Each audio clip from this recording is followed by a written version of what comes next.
This is Dr. Phil Chavez. While Charles Borromeo was born in northern Italy and spent most of his life there, he was well known in Rome, and there are 3 churches that bear his name. San Carlo on the Via Corso is the largest, and his incorrupt heart rests in a reliquary behind the main altar, right here at my side. Charles Borromeo was born the third of 6 children in 1538 at the Castle of Verona near Milan. His father was the Count of Verona, and his mother was from the royal house of the Medicis.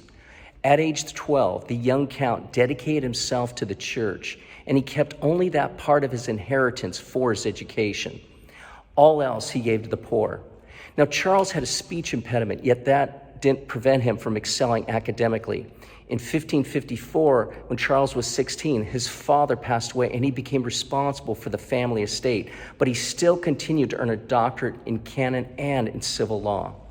Now, Charles' uncle, Cardinal Giovanni Medici, became Pope Pius IV in 1559, and he appointed Charles as a cardinal deacon, summoning him to Rome. Now, he was given several awesome tasks, including the governance of the papal states and the supervision of various religious orders. Charles was only 23. After an appointment as administrator of Archdiocese in Milan in 1560, Charles discerned a call to the priesthood and was ordained in 1563. Later that same year, he was consecrated bishop and soon after became the Archbishop of Milan, only a year after that in 1564. Things moved very quickly for him. In any case, at the time, Milan was the largest diocese in the church and corruption was pervasive. The Protestant Reformation, too, was spreading throughout Europe, and Charles believed that the greatest defense against doctrinal error was reform of the church. So he founded schools and seminaries and even colleges for clergy. He ordered new norms for renewal in the monasteries and even made several visitations personally. This work for reform made many enemies, and one cleric actually attempted to assassinate him with a pistol, but he missed. Now, in 1576, a serious plague struck Milan, and those of influence and leadership fled the city. For a time, Borromeo was the only paternal authority, and he drained his family resources for the starving people, and after that went deep into debt.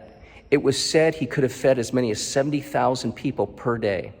Now, he reprimanded the city authorities for prohibiting religious gatherings, and he ordered processions to take place in Milan. He exhorted the people to also do penance, and he himself set that great example.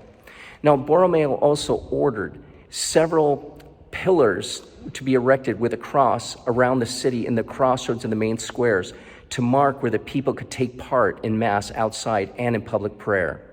Precautions were maintained, yet the people always had the sacraments.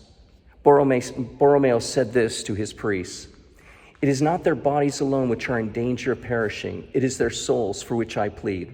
Reverend fathers, here is your opportunity. To you we look, who ought to be ready to lay down your lives for the love of God and your neighbor, especially when it's a question of saving souls."